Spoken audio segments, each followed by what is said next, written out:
সম্প্রতি রাজ্যে মিলেছে নিপা ভাইরাস আক্রান্ত রোগী। এটি একটি জুনোটিক ভাইরাস। পশুর দেহ থেকে যে ভাইরাস মানব দেহে ছড়ায় তাকে জুনোটিক ভাইরাস বলে। ফ্রুট ব্যাট নামক এক প্রকার বাদুড়ের শরীর থেকে মানব দেহে ছড়ায় এই নিপা ভাইরাস। নিপা ভাইরাস আক্রান্ত কোনো বাদুড়ের খাওয়া ফল সবজি যদি কোনো মানুষ গ্রহণ করে, তাছাড়া কাঠবিড়ালি ও শূকর থেকেও ছড়াতে পারে। আবার মানব দেহ থেকে মানব দেহেও ছড়াতে পারে। নিপা ভাইরাস আক্রান্ত ব্যক্তির সরাসরি কোনো সম্পর্কে এলে তার লালারস, মল, মূত্র, রক্ত, হাঁচি কাশির মাধ্যমেও ছড়িয়ে যেতে পারে এই নিপা ভাইরাস। প্রথমে সাধারণ জ্বর কাশির মতো শুরু হলেও মাত্র 24 থেকে 48 ঘন্টার মধ্যে শ্বাসকষ্ট, মাথা ব্যথা ও তার জেরে প্রবল খিঁচুনি চলে আসে।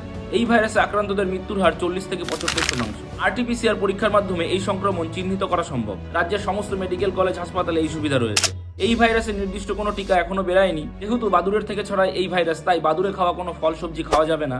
এই শীতে খেজুর রস অথবা তালের রস ফুটিয়ে খেতে হবে কিংবা সম্পূর্ণ পরিত্যাগ করতে হবে, যেহেতু বাদুড়ের প্রিয় খাদ্য এই খেজুর রস। রস থেকে তৈরি গুড় খেলে কোনো সমস্যা নেই। বাজার থেকে কেনা ফলমূল, সবজি বারংবার ধুয়ে খেতে হবে।